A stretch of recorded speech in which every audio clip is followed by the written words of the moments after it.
أعوذ بالله من الشيطان الرجيم بسم الله الرحمن الرحيم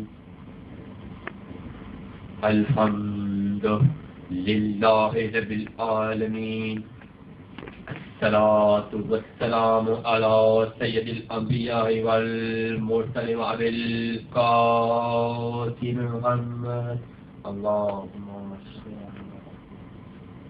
وخاتم النبيين والسيدين الطاهرين المعصومين أما بعد فقد قال الله سبحانه وتعالى في الكتاب المبين بسم الله الرحمن الرحيم وآتي الله وآتي الرسول رب ذوالجلال اپنی کتاب اللہ نے کتاب فرماتا ہے میری اطاعت کرو اور میرے رسول کی اطاعت کرو. بھئی دو جن کی اطاعت واجب ہوگی ایک رسول کی ایک محمد کی خدا کی توجہ کا تمہیں کیجیے گا.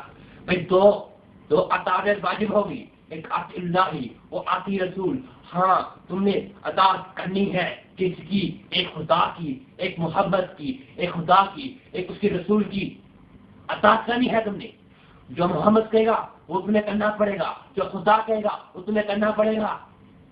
بھائی جملہ سننا.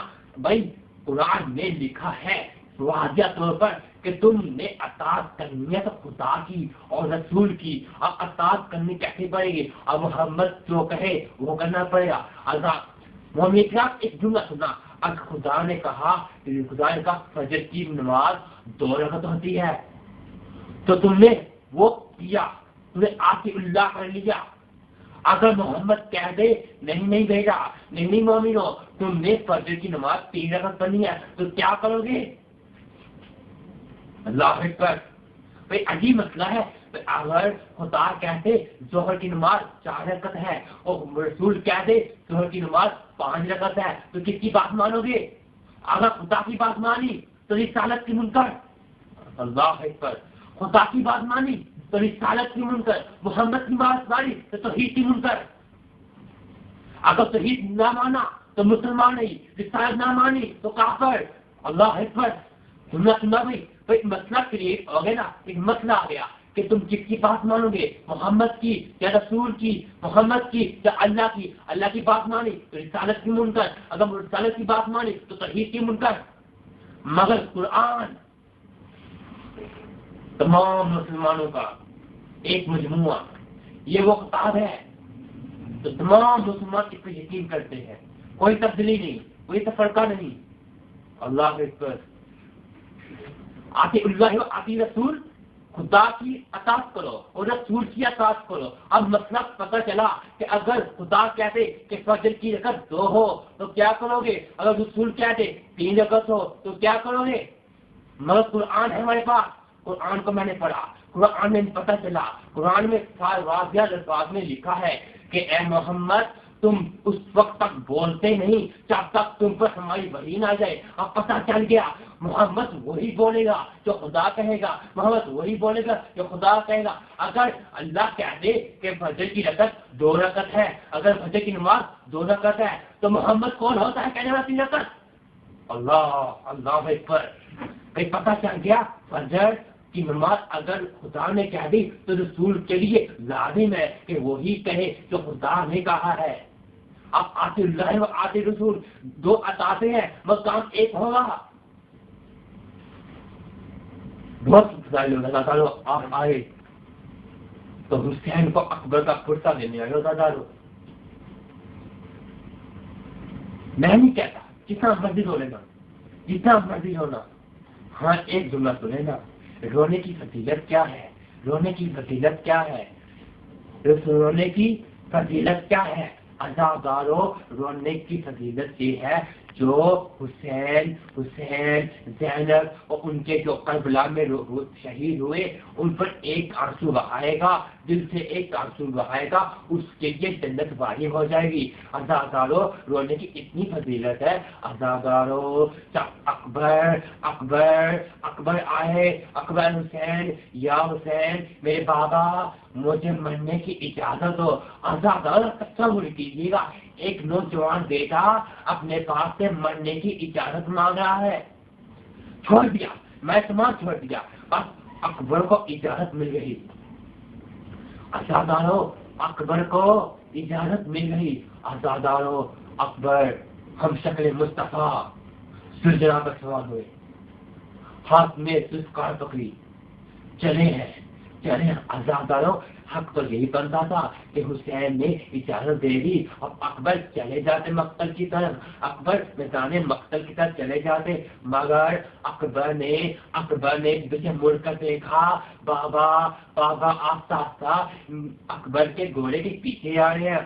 اکبر رکے، پوچھا بابا ابھی میں نے آپ سے اجازت طلب کی، آپ نے دے بھی دی، اب پیچھے کیوں آ رہے ہیں؟ کہا حسین نے ایک جملہ کہا، قیامت کا جملہ ہے۔ عزادارو حسین نے کہا اکبر اگر تیرا کوئی جوان بیٹا ہوتا وہ تیرے سے مرنے کی اجازت مانگتا تو حسین دیکھتا تم کیسے ان کو اجازت دیتا؟ عزادارو یہ حسین کا جگر، اکبر کو اجازت ملی۔ ہم شکل مصطفیٰ میں بدر غزوہ کی طرح جنگ کی، رسول پر کی جنگ کی۔ عزادارو ایک لعین نے حسین کے اکبر پر ایک پرچی چلائی، وہ پرچی اس اکبر کے کلیجے میں لگی۔ اکبر نے کہا السلام علیکم یا حسین، بابا میری مدد کو آؤ۔ عزادارو یہ جب صدا حسین نے سنی، حسین چلانے گیا، حسین اٹھانے گیا، حسین چلا گیا، حسین چلتا ہے پھر گر پڑتا ہے، حسین چلتا ہے پھر گرتا پڑا ہے۔ عزادارو بھائی حسین چلتا ہے پھر گر پڑتا ہے۔ عزادارو عجیب حسین نے آواز لگائی اکبر تیری موت نے میری بنائیں ختم کر دی، حسین برا ہو گیا۔ عزادارو حسین مقتل کی طرف پہنچے، اکبر کا سر اپنے سانوں پہ رکھا، اکبر کا وہ کہا حسین کو اجازت دو کہ حسین تیرے سے پرچی نہ کاٹ سکے۔ اکبر نے اجازت دی۔ عجیب منظر ہے، عجیب تصور کرنا، حسین نے ایک زانو زمین پہ رکھا، ایک زانو اس اکبر کے اوپر رکھا، ایک ہاتھ اکبر کے کلیجے میں رکھا اور ایک ہاتھ پرچی کو ڈالا اور سینے پر تھوڑا زور ڈالا اور اپنا ہاتھ پرچی والا ہاتھ بلند کیا۔ عزادارو کہتا ہے میں نے دیکھا جب حسین نے پرچی نکالی، پرچی کے ساتھ اکبر کا تڑپتا ہوا کلیجہ۔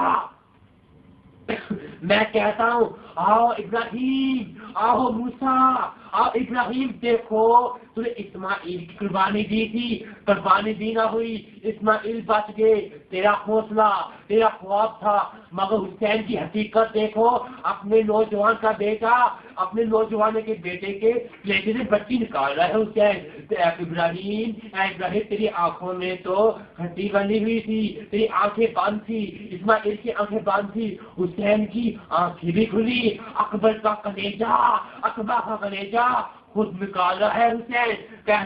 حسین کہتا ہے اللہ اکبر، اور بچی کو ہاتھ نکالا، بچی نکلی اور عزادارو بچی کے ساتھ اکبر کا تڑپتا ہوا کلیجہ۔